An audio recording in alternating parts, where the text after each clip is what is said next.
Liverpool oo laba heshiis oo waaweyn dhameystiri karta ka hor inta uusan xirmin suuqa kala iibsiga.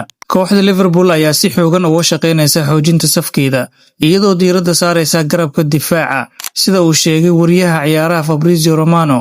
Liverpool uma aragto saxiixda Giovanni Leone iyo Marc Guehi kuwa iska hor imaanaya. Wararka ayaa tilmaamaya in labada heshiisba lagu guda jiray toddobaadyadii la soo dhaafay, iyadoo Leone loo arko ciyaaryahan dhalinyaro ah oo leh qiimo mustaqbalka fog, halka Guehi loo arko fursad muhiim ah oo hadda jirta. Waxaa la xaqiijiyay in wadaxaajoodadu ay socdaan si loo soo afjaro heshiiska daafaca Talyaaniga ee Parma u ciyaara iyo sidoo kale difaaca heerka caalami ee Ingiriiska ah ee ka tirsan kooxda Crystal Palace.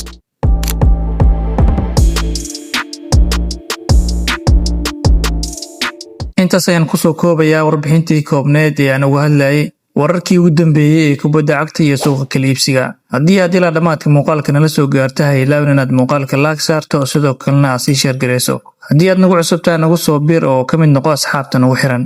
Mahadsanid.